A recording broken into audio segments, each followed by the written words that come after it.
प्रदेश में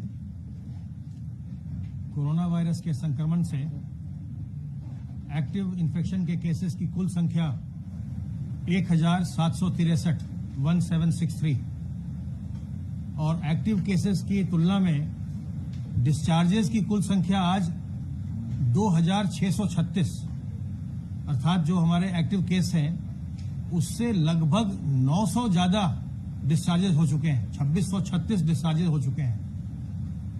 कुल मिलाकर के प्रदेश में 4511 संक्रमण के केस आए हैं और 112 लोगों की इससे मृत्यु हुई है। कल जो सैंपल टेस्ट हुए वो 6247। तो अब आप देख रहे हैं कि जो सैंपल के टेस्टिंग की संख्या है वो अब 6000 के ऊपर विगत कुछ दिनों से चल रही है। पूल टेस्टिंग के माध्यम से कल 512 पूल लगाए गए, जिसमें से 46 पूल पॉजिटिव आए हैं। आइसोलेशन वार्ड्स में इस समय 1978 लोग भर्ती हैं और फैसिलिटी क्वारंटाइन में 10,601 लोगों को रखा गया है। सर्वेलेंस का काम जो हॉटस्पॉट एरिया है या जो नॉन हॉटस्पॉट एरिया है उसमें लगातार चल रहा है और अब तक 79,825 टीम दिवस के माध्यम से 65,05,876 घरों का सर्वेक्षण किया गया है, जिसमें 3,23,09,498 लोगों का सर्वेक्षण हुआ है, जिसके आधार पर लक्षणों को पाने पर उनके सैंपलिंग की, उनको सलाह देने की इत्यादि कार्रवाई संपन्न की जा रही है। हमारे प्रवासी कामगार लगातार प्रदेश में लौट रहे हैं और उन्हें परीक्षण करने के बाद, उनकी स्क्रीनिंग करने के बाद अगर लक्षण रहित पाया जाता है तो उन्हें 21 दिन के होम क्वारंटाइन में भेजा जाता है। जो लक्षण वाले होते हैं उनकी टेस्टिंग करा करके उनकी चिकित्सा या फिर उनको फैसिलिटी क्वारंटाइन में 7 दिन रख के पुनः परीक्षण कराकर अगर वो फिर से निगेटिव आते हैं तो उनको 14 दिन के होम क्वारंटाइन में भेजा जाता है। जो प्रवासी होम क्वारंटाइन में रहते हैं उनकी निगरानी ग्राम निगरानी समिति तथा शहरी क्षेत्र में मोहल्ला निगरानी समिति के द्वारा की जाती है और यह कार्य हमारे प्रदेश में बहुत ही मजबूती के साथ हो रहा है। निगरानी समितियों के द्वारा लगातार इस बात को सुनिश्चित किया जा रहा है कि जो लोग होम क्वारंटाइन में भेजे गए हैं वो अपने घरों में ही रहें और जो निगरानी समिति के सदस्यगण हैं, आपके माध्यम से मेरा उनसे अनुरोध है कि वो इस बात को सुनिश्चित करें कि जिन लोगों को होम क्वारंटाइन में रखा गया है वो होम क्वारंटाइन में ही रहें। आशा वर्कर्स के द्वारा लगातार इन लोगों का सर्वेक्षण किया जा रहा है और अब तक 4,11,770 प्रवासी कामगारों का आशा वर्कर्स के द्वारा सर्वेक्षण किया गया है, जिसमें से 466 लोग लक्षण सहित पाए गए हैं, जिनके सैंपल लेकर के टेस्टिंग की कार्रवाई चल रही है। आरोग्य सेतु ऐप का हम लगातार प्रयोग कर रहे हैं, उसे हम उपयोग में ला रहे हैं और अब तक हमारे कंट्रोल रूम के द्वारा 17,447 लोगों को फोन किया गया है। इनमें से 109 लोग क्वारंटाइन में रखे गए हैं और 18 लोग अभी तक इसमें कोरोना वायरस से संक्रमित पाए गए हैं, जिनमें से 4 लोग पूर्णतः उपचारित भी हो चुके हैं। आपके माध्यम से मैं फिर से ये अनुरोध करना चाहूंगा कि कोरोना वायरस से संक्रमण किसी को भी हो सकता है, किसी भी उम्र के व्यक्ति को हो सकता है और हम इस संक्रमण को कुछ प्रकरणों में हमने नवजात शिशुओं में भी देखा है। तो किसी भी उम्र के व्यक्ति को हो सकता है, किसी भी लिंग के व्यक्ति को हो सकता है, किसी भी धर्म जाति के व्यक्ति को हो सकता है। तो यदि किसी को संक्रमण होता है तो इससे अपने मन में हीन भावना लाने की कोई आवश्यकता नहीं है। तत्काल आप अगर लक्षण आप पाते हैं अपने में या अपने किसी परिवारजन में, तो आप तत्काल सरकारी अस्पताल में आइए, अपनी जांच करवाइए और अगर जांच में संक्रमण पाया जाता है तो आपकी चिकित्सा की व्यवस्था की जाएगी। जांच की व्यवस्था और चिकित्सा की व्यवस्था सरकार के द्वारा बिल्कुल निःशुल्क की जा रही है। सबसे महत्वपूर्ण बात यह है कि हमें अपने बुजुर्गों को जो पहले से किसी बीमारी से ग्रस्त हैं उन लोगों को, गर्भवती महिलाओं को और बच्चों को इस संक्रमण से बचाना है। इसलिए ये अत्यंत आवश्यक है कि जो बुजुर्ग हैं, गर्भवती महिलाएं हैं और छोटे बच्चे हैं या किसी बीमारी से ग्रस्त जो लोग हैं, वो अत्यंत आवश्यक होने पर, अपरिहार्य होने पर ही घर से बाहर निकलें और वो घर के अंदर ही रह करके अपना संक्रमण से बचाव करें। जो प्रवासी कामगार अभी विभिन्न प्रांतों से लौटे हैं और हम लोग लगातार ये देख रहे हैं कि उनमें संक्रमण के प्रकरण काफी पाए जा रहे हैं, उन सबों से मेरा अनुरोध है कि आप अपने घरों में भी, अगर आप होम क्वारंटाइन में हैं तो भी आप जो अपने घर के आपके परिवारीजन हैं, अपने बुजुर्ग हैं, घर के गर्भवती महिलाएं हैं, घर में कोई कमजोर व्यक्ति है, बच्चे हैं, उनसे आप दूर रहें, उनसे सामाजिक दूरी का पालन करें, 2 गज की दूरी रखें ताकि उन्हें किसी प्रकार का संक्रमण न होने पाए। इस संक्रमण का वर्तमान में अभी तक कोई वैक्सीन नहीं है, न ही कोई अभी इसकी दवा है। इसलिए सावधान रह करके, सतर्क रह के इससे बचाव करना ही सबसे अच्छा तरीका है। और इसके बचाव के लिए साबुन पानी से निरंतर हाथ धोते रहना, 2 गज की दूरी को मेंटेन करना, सोशल डिस्टेंसिंग, कहीं भी सार्वजनिक जगह पर आप जाएं तो किसी व्यक्ति के बहुत नजदीक खड़े ना हो, उससे दूरी मेंटेन रखें और साथ ही साथ अपने चेहरे को, मुंह और नाक को किसी कपड़े से, मास्क से, गमछे से, रुमाल से, दुपट्टे से हमेशा ढक कर रखें। इससे जो संक्रमित व्यक्ति है वो दूसरों को संक्रमित नहीं करता और जो स्वस्थ व्यक्ति है वो दूसरों से संक्रमण से बचता है। तो ये बहुत ही प्रभावी तरीका है। अगर आप अपने मुंह और नाक को ढक के रखते हैं तो आप संक्रमण से बचने में काफी हद तक कामयाब होंगे।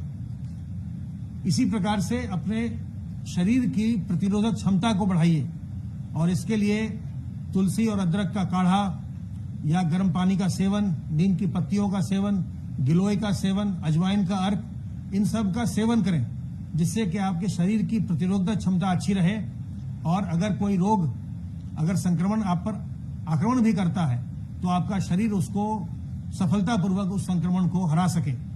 तो ये कुछ चीजें ऐसी हैं जिनका हमें लगातार ध्यान रखना है और आप सबों के माध्यम से हम लोग एक बार जो इस पूरी कोरोना वायरस से लड़ाई में लगे हुए लोग हैं, चाहे वो हमारे डॉक्टर्स हों, हमारे पैरामेडिकल स्टाफ हो, हमारी नर्सेज हैं, वार्ड बॉय हैं, स्वीपर्स हैं, उन सब का हम आभार व्यक्त करना चाहते हैं जो बिल्कुल सामने इससे बिल्कुल फ्रंट फुट पर इससे लड़ रहे हैं। और जो लोग पुलिस के कर्मचारी और जो सैनिटाइजेशन कर रहे हैं, ये सब लोग जो इसमें सहायता कर रहे हैं, उनका भी हम आभार व्यक्त करना चाहते हैं। और एक बार इस बात को मैं फिर से इस पर जोर देना चाहूंगा कि प्रदेश में निरंतर जो हमारी त्रिस्तरीय व्यवस्था है, L1, L2, L3 हॉस्पिटल की, उससे लोग निरंतर उपचारित होकर अपने घर लौट रहे हैं। इसलिए हमें इस संक्रमण से घबराना नहीं है। जैसा हमने आपको आज प्रारंभ में भी बताया कि हमारे जो एक्टिव केस हैं इतने बड़े प्रदेश में,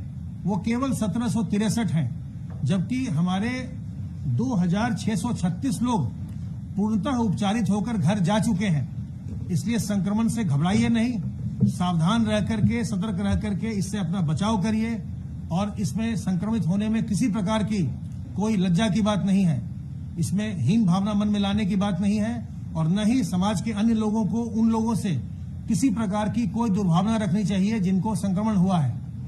हम उनके साथ सहानुभूति रखें, हम उनका सहयोग करें, हम उनको सरकारी चिकित्सालयों में ले जाने में उनकी मदद करें, हम जिला प्रशासन को सूचित करें और उनकी चिकित्सा सफलतापूर्वक हो सके। जितनी जल्दी इसकी सूचना आप देते हैं, जितनी जल्दी अपना आप परीक्षण करवाते हैं, आपके पूर्णतः उपचारित होने की संभावना उतनी ज्यादा होती है।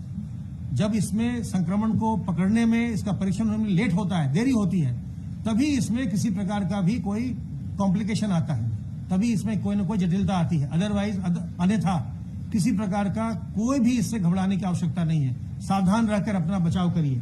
अब मैं अनुरोध करूंगा अपर मुख्य सचिव गृह से कि वो बाकी की बातें बताएंगे।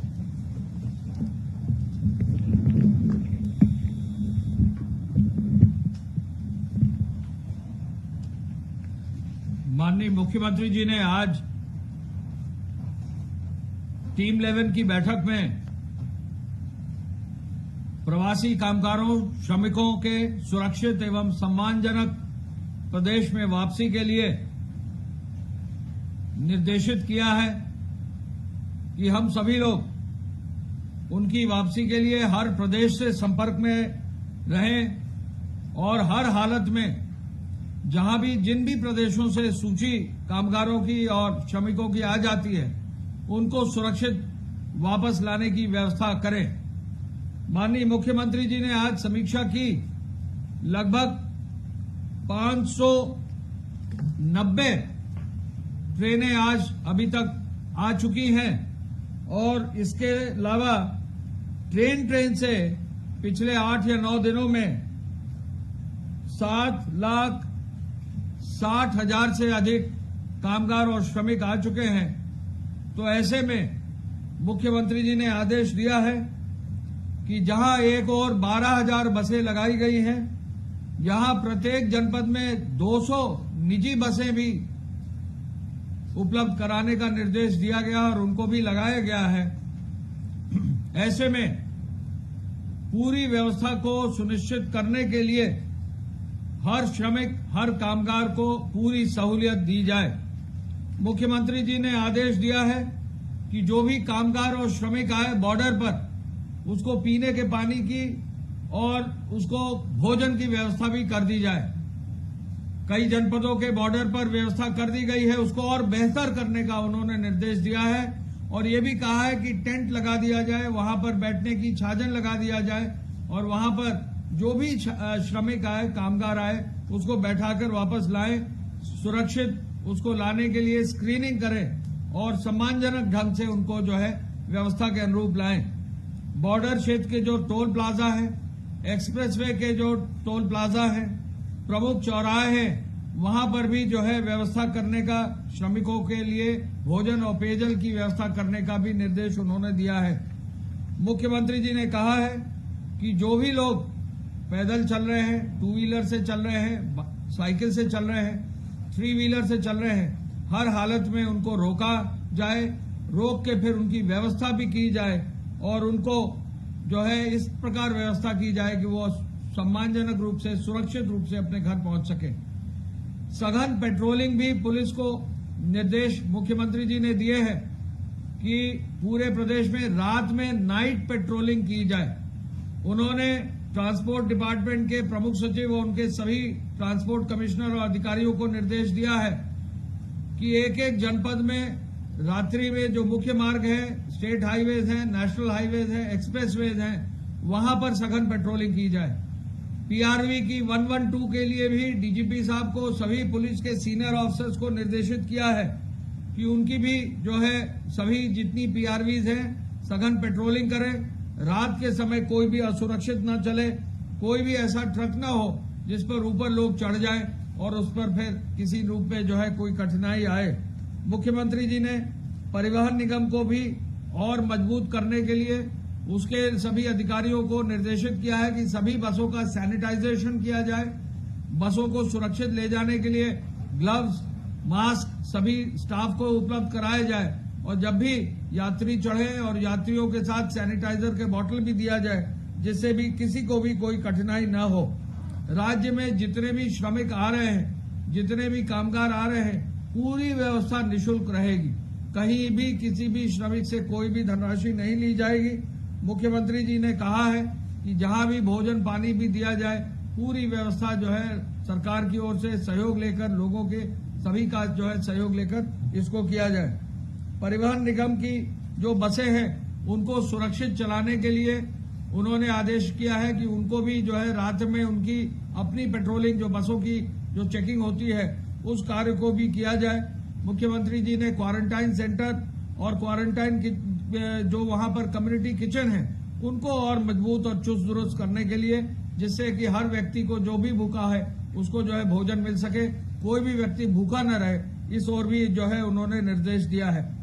एक नया प्रयोग मुख्यमंत्री जी ने आदेशित किया है। खुद ही उन्होंने कहा है कि जो पल्स ऑक्सीमीटर होता है उससे काफी हद तक किसी के ऑक्सीजन की मात्रा जो है बॉडी में कितनी है उसका पता लग जाता है। यदि उसके ऑक्सीजन की मात्रा कम हो रही है तो ये एक लक्षण है कि कहीं न कहीं उसको तुरंत जो है चिकित्सकीय व्यवस्था की आवश्यकता है। इस ओर भी विशेष रूप से एक नया प्रयोग और अभियान चलाने का निर्देश उन्होंने दिया है कि फील्ड में जो आशा वर्कर और एएनएम्स है, बाकी भी जो हमारे फील्ड के जो स्वास्थ्य कर्मी हैं, किस रूप में इस ऑक्सीमीटर का प्रयोग किया जा सकता है, इस ओर भी उन्होंने स्वास्थ्य विभाग को इसका परीक्षण करके इसकी व्यवस्था करने का निर्देश दिया है। जहां भी ऑक्सीमीटर से जब जांच होती है, यदि किसी को सांस लेने में दिक्कत हो रही है, ऑक्सीजन की कमी है, तो तुरंत इसको जो है पकड़ा जा सकता है। टेस्टिंग क्षमता को 10,000 करने के लिए जो है उन्होंने निर्देश दिया है। आज की तारीख में लगभग 6,000 प्लस जो है टेस्टिंग जो है प्रदेश की चल रही है। इसको भी 10,000 बहुत ही जल्दी करने का निर्देश मुख्यमंत्री जी ने आज दिया है। कोविड अस्पताल जो है उनकी बेड्स की क्षमता को भी 1 लाख पूरा करने का भी निर्देश दिया है। ये लगभग अब तक 60,000 बेड्स जो है प्रदेश में हो सके हैं। सोशल डिस्टेंसिंग का पालन हो, भीड़ का कहीं जो है इकट्ठा ना हो, ये निर्देश भी दिया है। जहां भी कहीं भी आज भी मुख्यमंत्री जी ने जहां भी पाया कहीं भीड़ इकट्ठा हो रही है, संबंधित अधिकारियों को उन्होंने कहा है कि भीड़ इकट्ठा ना होने दे, व्यवस्था ऐसी बनाए कि भीड़ इकट्ठा ही ना हो। लॉकडाउन के लिए जो नवीनतम एडवाइजरी है उसका अध्ययन अब किया जा रहा है। कंटेनमेंट जोन क्या होंगे, उनको क्या अनुमन्य किया जाएगा, ये भी आज निर्देश, इसकी कार्ययोजना बनाकर जो है आज ही माननीय मुख्यमंत्री जी ने जो है शाम को 5:30 बजे कैबिनेट कर रहे हैं। सभी माननीय मंत्रिपरिषद की बैठक के बाद जो है उस पर निर्णय लेते हुए फिर आज शाम को ही जो है ये निर्देश प्रदेश स्तर पर जारी हो जाएंगे। आगे आने वाले समय में जो आदरणीय प्रधानमंत्री जी का पैकेज है 20 लाख करोड़ का, उसकी योजना भी आज जो है उस पर भी आगे कार्रवाई करने का निर्देश दिया है। कृषि विभाग के अधिकारियों को मुख्यमंत्री जी ने कहा है कि वो गेहूं क्रय केंद्रों का जो है मौके पर जाकर निरीक्षण करें। इस ओर भी जो है उन्होंने विशेष रूप से निर्देश दिए हैं। ट्रेन की जो आज समीक्षा की गई है, 590 ट्रेन आज प्रदेश में आ चुकी हैं। आज की तारीख में लखनऊ में 52 ट्रेनें आ चुकी हैं, जौनपुर में 39 ट्रेन आ चुकी हैं, गोरखपुर में 95 ट्रेन आ चुकी हैं, बरेली में 8 ट्रेन आ चुकी है, बलिया में 19 ट्रेन आ चुकी हैं, प्रयागराज में 31 ट्रेन आ चुकी है, प्रतापगढ़ में 20 ट्रेन आ चुकी हैं, रायबरेली में 8 ट्रेन आ चुकी हैं, वाराणसी में 29 ट्रेनें आ चुकी हैं, अमेठी में 12 ट्रेनें आ चुकी हैं, मऊ में 12 ट्रेनें आ चुकी हैं, कन्नौज में 2 ट्रेन आ चुकी हैं, गाजीपुर में 5 ट्रेन आ चुकी हैं, बांदा में 10, सुल्तानपुर में 14, हरदोई में 9, आजमगढ़ में 16, अयोध्या में 20, बाराबंकी में 10, सोनभद्र में 1, गोंडा जैसे शहर में 44 ट्रेनें आ चुकी हैं, अंबेडकर नगर में 7, सीतापुर में 5, फतेहपुर में 5, उन्नाव में 20, बस्ती में 25, फर्रुखाबाद में 1, कासगंज में 7, चंदौली में 6, मानिकपुर में 1, एटा में 1, जालौन में 2, रामपुर में 1, शाहजहांपुर में 1, अलीगढ़ में 5, मिर्जापुर में 4, देवरिया में 9, सहारनपुर में 2, चित्रकूट में 1, बलरामपुर में 7। इस तरह कुल मिला के 590 ट्रेनें जो आज आई हैं, उसमें मैं बताना चाहूंगा कि गुजरात राज्य से 275 ट्रेनें आ चुकी हैं। लगभग 4.25 लाख लोग गुजरात से आ चुके हैं। महाराष्ट्र से 140 ट्रेनें आ चुकी हैं। लगभग 2.25 लाख लोग महाराष्ट्र से आ चुके हैं। पंजाब से 101 ट्रेनें आ चुकी हैं। लगभग 1,20,000 लोग पंजाब से आ चुके हैं। तेलंगाना से 7, कर्नाटक से 20 और केरल से 7, आंध्र प्रदेश से 2, तमिलनाडु से 5, मध्य प्रदेश से 2, राजस्थान से 17, गोवा से 3, दिल्ली से 6 और छत्तीसगढ़ से जो 1 ट्रेन आई है। आगे आने वाले समय में त्रिपुरा, असम और उड़ीसा से भी ट्रेनें आने वाली हैं। ये सभी चीजों की आज समीक्षा की है और मुख्यमंत्री जी ने कहा है कि ट्रेनों की व्यवस्था के लिए जहां भी संभव हो वहां पर हर हालत में ट्रेनों को लाया जाए। पूरे देश से ट्रेनें जो है उत्तर प्रदेश में आ रही हैं। कहीं भी किसी भी रूप में ट्रेनों को आने में कोई दिक्कत नहीं है। जिन प्रदेशों से भी प्रस्ताव उत्तर प्रदेश को दिए जा रहे हैं ट्रेन लाने के लिए, उत्तर प्रदेश सरकार से हम लोग सभी लोग जो है लगकर सभी जनपद के अधिकारी उस पर पूरे तन्मयता के साथ, डीएम्स और एसपी बाकी फील्ड के अफसर लगकर तन्मयता के साथ इन ट्रेनों को जो है अपने प्रदेश में लाने के लिए मुख्यमंत्री जी का मार्गदर्शन प्राप्त करते हुए मौके पर उनको लोगों को सम्मान उतारकर भोजन देकर उनकी पूरी स्क्रीनिंग देकर उसके बाद उनका विवरण लेते हुए उनको होम क्वारंटाइन में भेजा जा रहा है और निगरानी समितियों को सुपुर्द करके उनके माध्यम से उनको आगे व्यवस्था के अनुरूप 14 दिन के होम क्वारंटाइन में रखा जा रहा है। मैं पुनः इस बात पर बल देना चाहूंगा कि पूरे प्रदेश में बहुत अधिक संख्या में ट्रेनें आ रही हैं, सभी जगह उनकी व्यवस्था की जा रही है। कोई भी व्यक्ति अन्य प्रदेशों में पैदल मुख्यमंत्री जी की अपील है न चले, कोई भी व्यक्ति असुरक्षित साधन से न चले, हर व्यक्ति को घर लाया जाएगा और हर व्यक्ति को सम्मान से जो है घर तक पहुंचाया जाएगा, उनकी पूरी स्वास्थ्य संबंधी सेवा जो है की जाएगी। धन्यवाद।